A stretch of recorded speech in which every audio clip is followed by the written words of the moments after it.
अय्यूब बाब 14। इंसान जो औरत से पैदा होता है थोड़े दिनों का है और दुख से भरा है। वो फूल की तरह निकलता और काट डाला जाता है।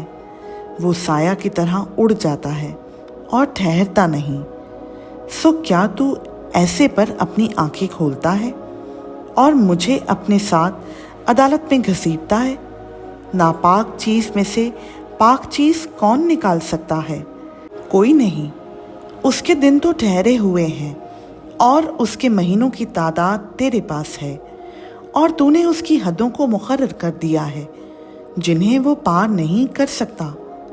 सो उसकी तरफ से नज़र हटा ले ताकि वो आराम करे जब तक वो मजदूर की तरह अपना दिन पूरा ना कर ले। क्योंकि दरख्त की तो उम्मीद रहती है कि अगर वो काटा जाए तो फिर फूट निकलेगा और उसकी नरम नरम डालियां मौकूफ ना होंगी, अगरचा उसकी जड़ ज़मीन में पुरानी हो जाए और उसका तना मट्टी में गल जाए, तो भी पानी की बू पाते ही वो शगुफ़े लाएगा और पौधे की तरह शाखें निकालेगा।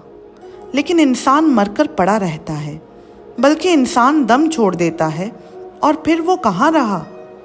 जैसे झील का पानी मौकूफ़ हो जाता और दरिया उतरता और सूख जाता है, वैसे आदमी लेट जाता है और उठता नहीं।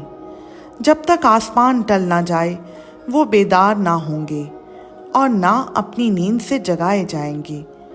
काश कि तू मुझे पाताल में छुपा दे और जब तक तेरा कहर टल ना जाए मुझे पोशीदा रखे, और कोई मुय्यन वक्त मेरे लिए ठहराए और मुझे याद करे। अगर आदमी मर जाए तो क्या वो फिर जिएगा?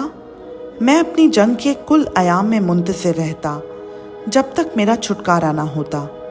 तू मुझे पुकारता और मैं तुझे जवाब देता। तुझे अपने हाथों की सनत की तरफ रग़बत होती, पर अब तो तू मेरे कदम गिनता है। क्या तू मेरे गुनाह की ताक में लगा नहीं रहता?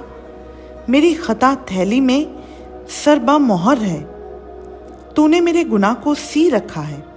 यकीनन पहाड़ गिरते गिरते मादूम हो जाता है और चट्टान अपनी जगह से हटा दी जाती है।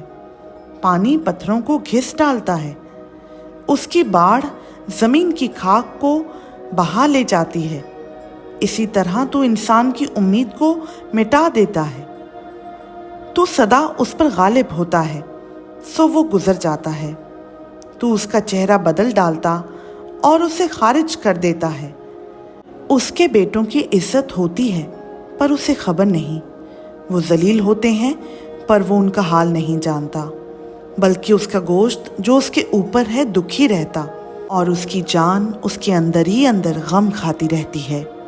खुदा उनका पाक कलाम का पढ़ा, सुना, समझा और कबूल किया जाना हम सबों के लिए बाइस से बरकत हो। आमीन।